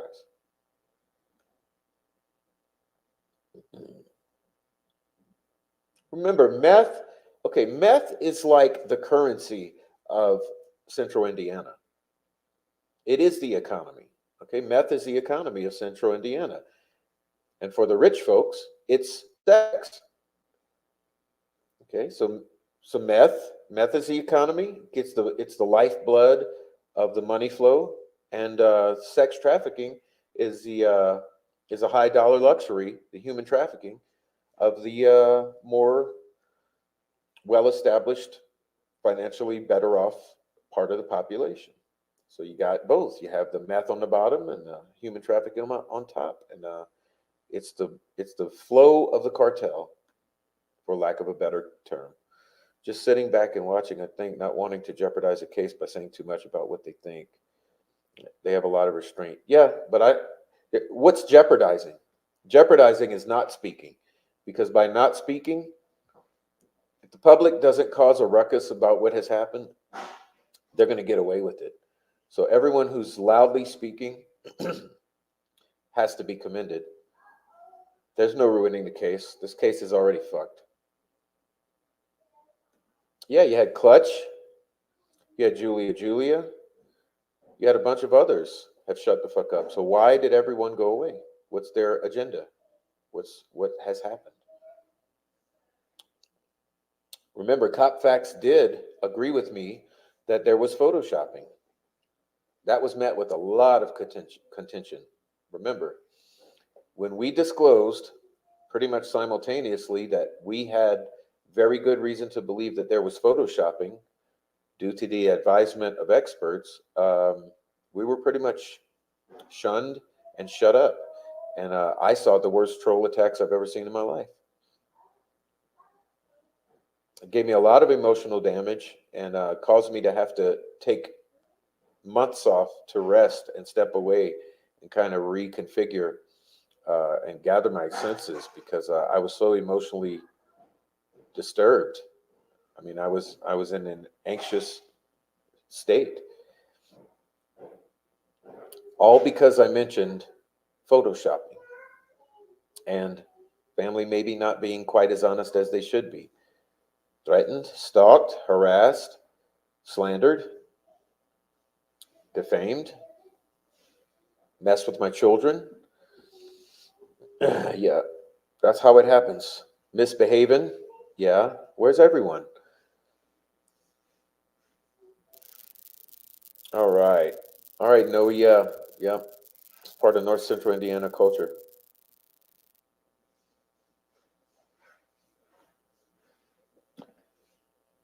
Yeah. Well, hey, if you're in the chat just lurking, why don't you jump in and say hello? Because I love to meet new people in the chat.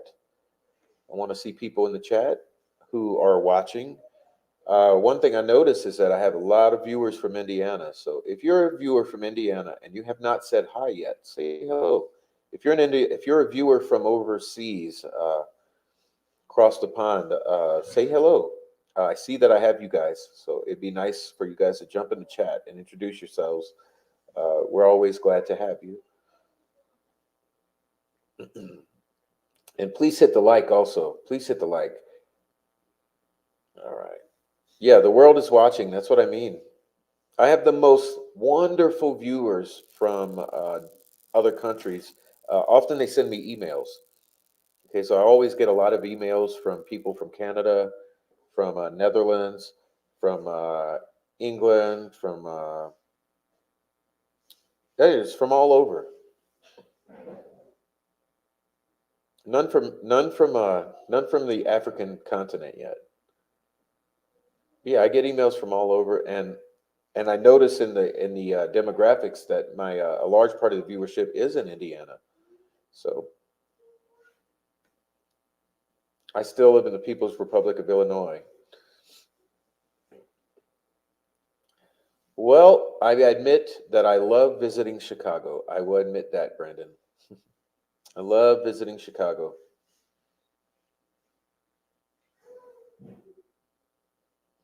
I like Evanston a lot.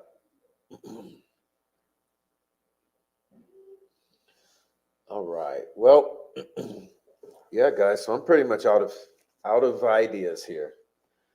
I just want to come on and catch up with everyone and say Happy Friday.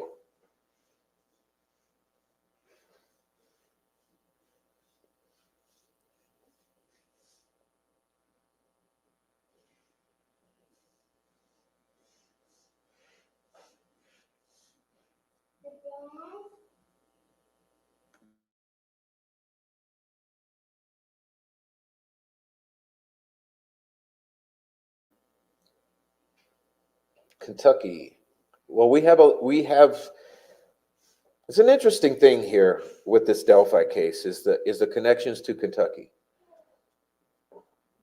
Okay, so many Kentucky connections. I'm not going to get into it tonight because it's rather annoying to go into, but pardon me.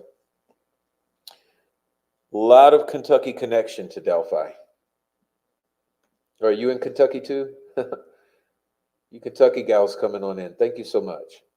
Yeah, there's a lot of connections to naturally, to Indiana and Kentucky, but with this Delphi situation, we've there are a lot of connections to Indiana, and we haven't even really spoken about them yet, which is interesting because it'd be surprising because the fact that you have the same names but in a different state. A common theme we found, there's a bunch of names from the Delphi murders that also appear in Kentucky. And we're like, what are these people doing? Are they making like alternate accounts where they put their location as Kentucky for some reason? Definitely not a good thing. Creepy shit. Yeah, it's creepy to me. So did I, Nancy Drew. I liked Clutch and Julia a lot in my pre-YouTube days. They were two of the YouTubers I watched on Delphi. Good old Noe's in Wabatucky. Wabatucky. Yeah, all the rednecks who moved up to Wabash. Right, Noe? Tell us the story. And Noe, what's the story of Wabatucky, real quick? I think the viewers love to see that.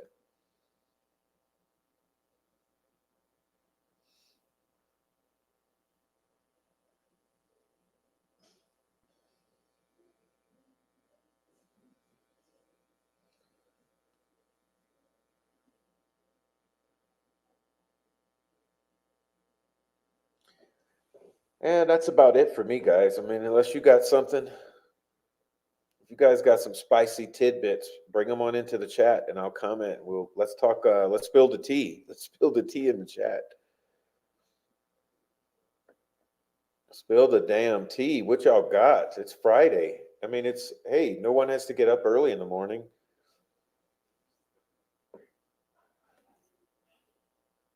Georgia, but notice the Kentucky connection. Well, that's the interesting thing too, though, Carol. Then there's the fucking Georgia connection.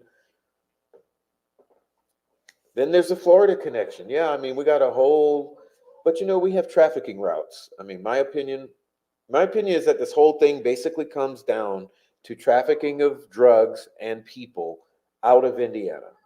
Okay, so I think you got trafficking of meth out of the state and into the state, and you got trafficking of humans out of the state. It's my opinion. But keep in mind that Indiana was always a hub, okay? Indianapolis is the hub city for a reason. It's a crossroads, so it makes sense that a place, a crime, a extremely large crime taking place in a hub area would have far-reaching connections because of the nature of it being a hub. So these connections reach down all the way to Florida and all the way to Georgia and all the way to Boston and all the way to Kentucky and all the way to Chicago. Okay.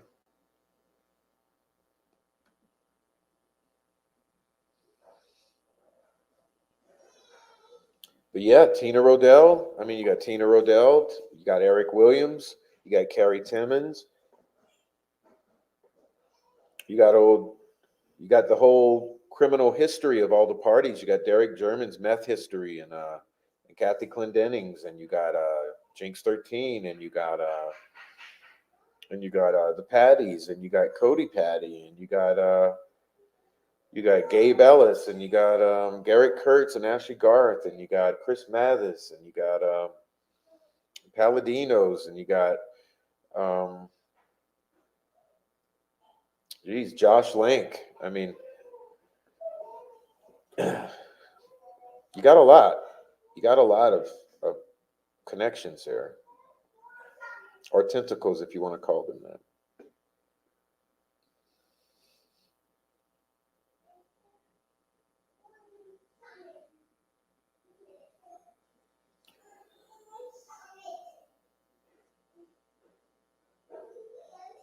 Yeah. So look, let me get a water. My lip is hurting again. Let me grab a water really quickly, and while I do that, uh, spill that tea in that chat so we can have something to go out on. We can go out on a high note. Okay. So let me pause my thing.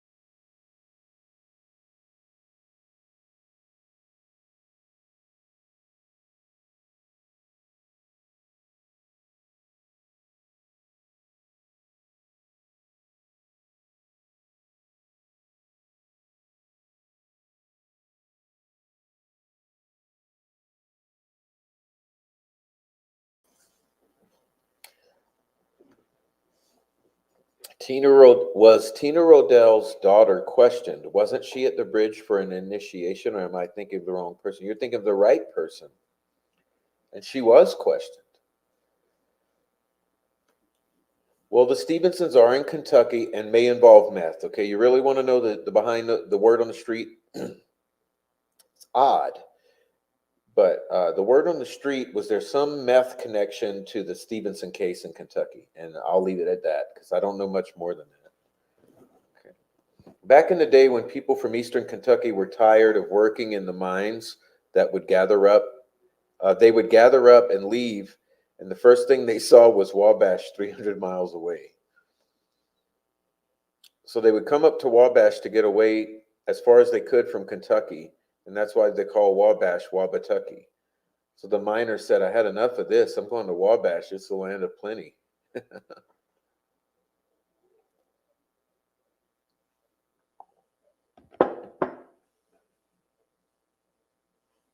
I see. I see. Pardon me. That's the funniest story, but it makes logical sense. Yeah, it's the nearest place to go to get the hell out of the coal mines. Interesting.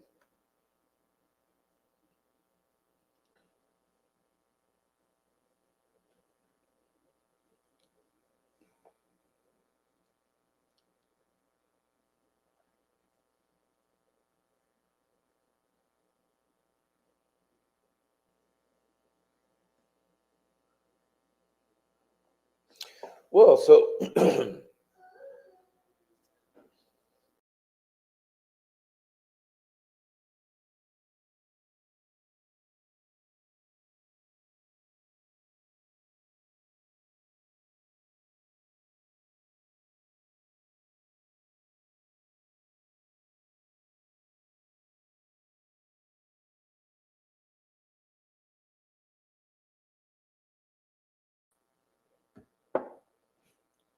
all right. Pardon me. Well, guys, let's wind it down. This You guys are pretty low key tonight.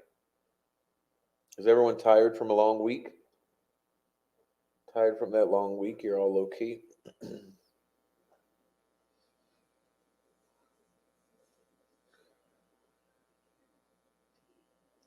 Please remember that no, please remember to hit the like as you leave, as you're before you get out of here. Hit that like button for me, and go explore the channel if you're interested in some of my videos I've put together from the drone footage and from the on the ground uh, POV footage.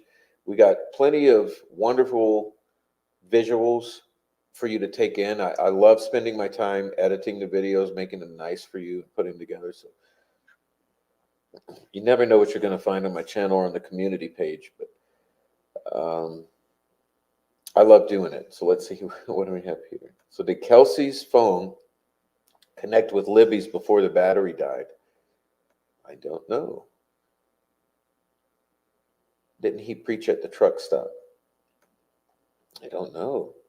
Getting off work really tired. Oh, Caitlin. Well, hey, it's your weekend now. Congrats. Congrats. Nothing to see with precursor material sourced from CBS. Same level of nothing to see related to accelerants in the floor. Well, here we go. That's what I was discussing. Okay. Welcome in, ACB, and thank you again. Thank you. Let's see. Nothing to see with the precursor material sourced from CBS. Okay, Richard Allen. So it is my conspiracy theory and speculation that Richard Allen may have been sliding the pseudoephedrine on out of CBS and by taking advantage of his position as a pharmacy manager. He could have easily been sliding the CBS out. He could have also easily been smurfing it out to local girls, such as some local girls.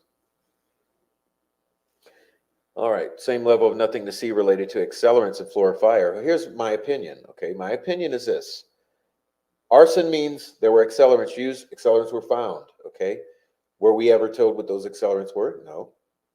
Was it said to be gasoline? No. Could it have been the manufacturing of methamphetamine that was not properly off-gassed such that it exploded and ignited? Yes.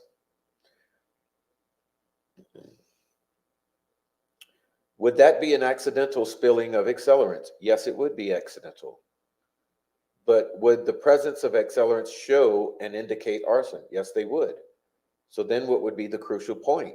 Crucial point for investigators would be to determine what sort of accelerant, and if it was determined to be some meth cooking accident, it seems like that could be determined pretty easily. And if it has already been determined that that was or was not, if the details of that have been determined, why are they not public?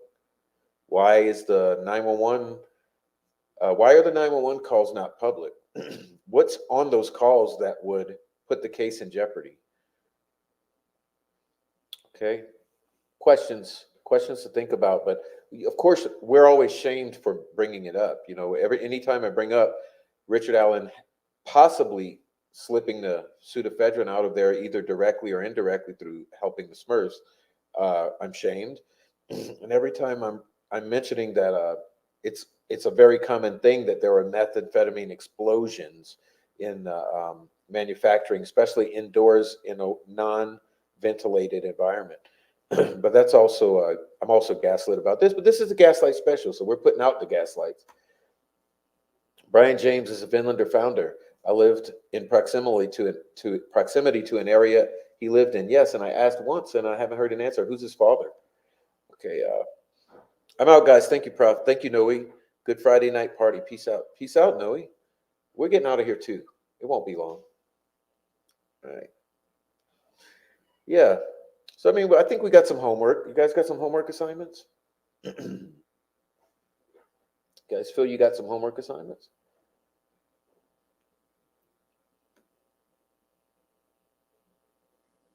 ACV coming in.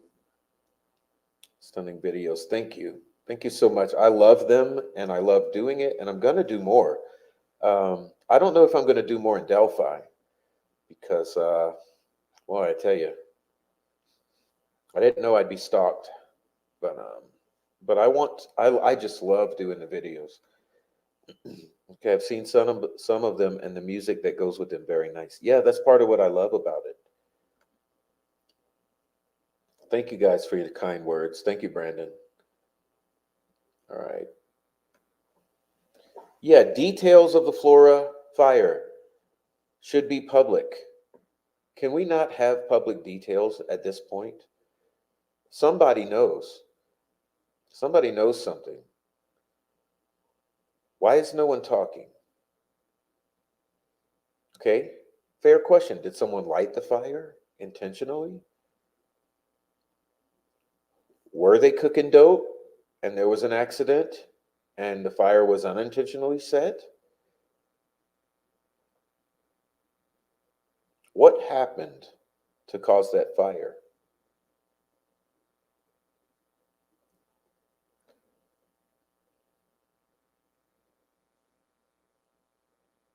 Thank God it's Friday.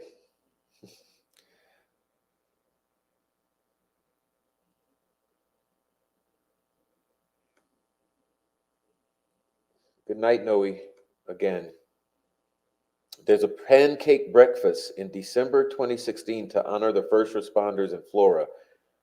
No one from LE, fire, or EMS attends. Whoa. Oof. Why can't we hear the 911 call? I mean, what could possibly be on there other than, oh my God, we were cooking this meth and it exploded, it's everywhere. Or maybe someone says, hey, I heard an explosion. Or maybe someone says, hey, there's a white guy out there lighting a fire in the back. What is on the recordings that we cannot hear that would put this case in jeopardy?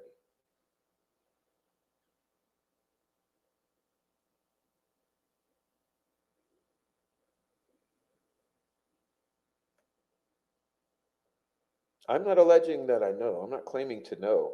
I'm just asking questions that are reasonable questions to ask. And hey, what harm is there in asking reasonable questions to ask?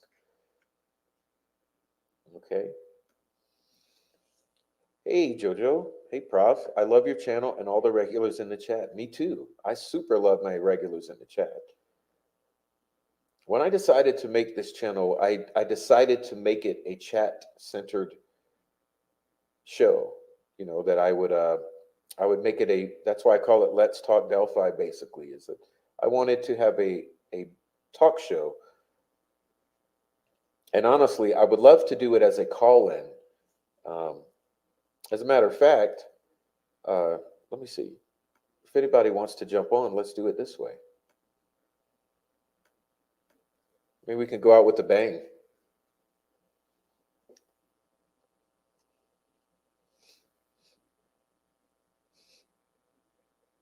Racist talk on the 911 call, opening for feds to start civil rights investigation. Yeah, that too. I mean, we need feds in on the Flora fire. Okay.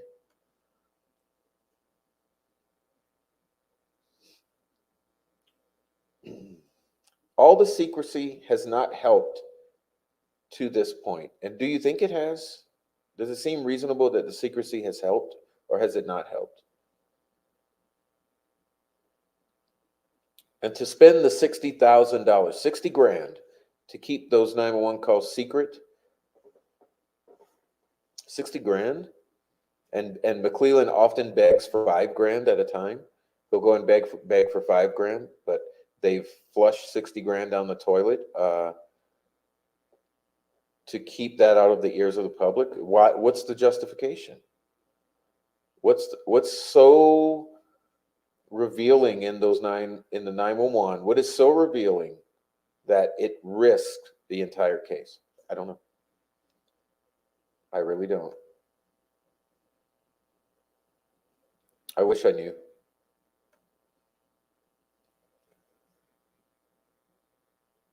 All right. All right. So let's see.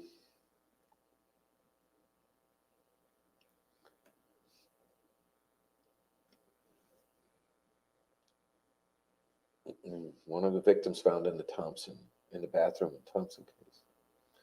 I'd hate to be a taxpayer in Indiana.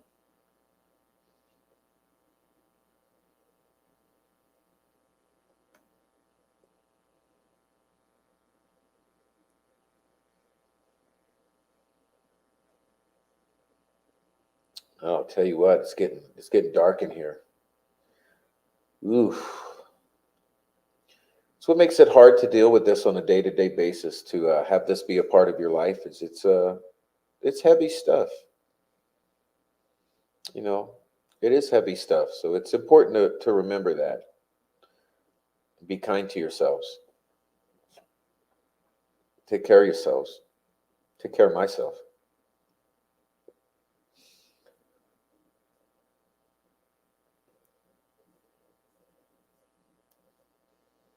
All right, guys. Well,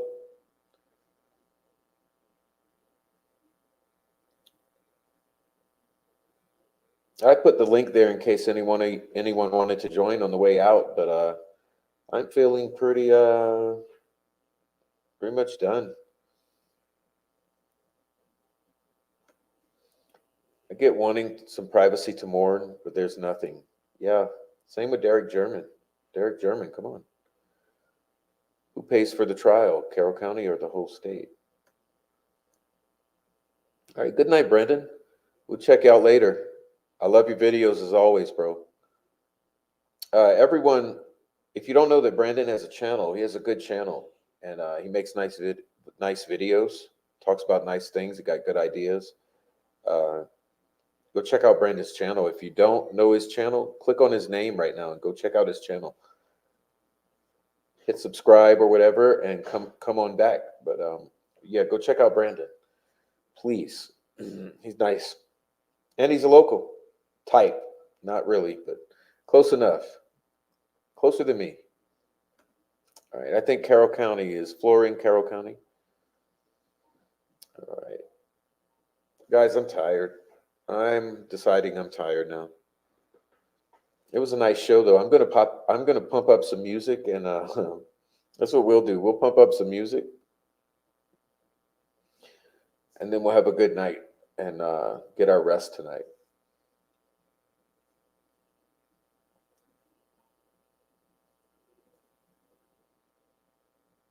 Thank you, Deanna, for helping and sending things.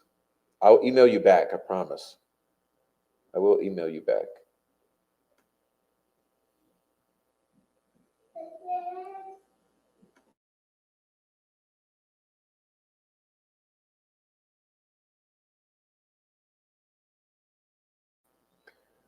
All right. Well, that's the little guy. He wants me to come now anyway. So we're done. Yeah, he just came to get me. He said, Dad, come on. Poor little guy. He's very patient. Imagine 4 years old and he waits 2 hours for daddy. He's very good, and he's reading his little, you know, hard hard page books, his little baby books. He's into his books, but he's like, okay, been through the books. Now it's time to go, Dad. Thank you, Mac. Welcome in and good night, Mac. Hopefully you watched earlier. I didn't see you come in the chat, but thanks for being here, Mac. Thank you, True Crime Skeptic, Precocent, Carol Murray. Thank you so much. All right, Blondie. I will take care of myself and the little guy, and I love you and thank you for joining in. Yeah, he's ready. That's what I'm saying. We're going to pump up the music, and we already had dinner, but we might eat. We had dinner kind of early, a couple hours ago. So maybe what we'll do is have seconds, or have some other type of snack. We're gonna go. We're gonna put the music on and eat some food and party out until it's bedtime. Thank you. I love you, Sunflower Soul. Thank you for the hearts and the sparkly stars and stuff. I always love that stuff. Frenchie, good night. Thank you for the comments. God is in charge. You stay awesome. Hopefully you're getting off work, Frenchie. Hopefully you're off for the weekend, bro. So we'll see you. We'll see you, Frenchie. Royalty in my chat, guys. Everyone here is just so awesome. Thank you so much. All right. Thanks for showing up. I'm going to try to do a Sunday show. So hopefully we'll see you in a couple days on Sunday and have a real nice presentation for Sunday. So we'll peace on out with the music and let the chat do its thing for a minute. And I'll catch you on another show. We'll have fun.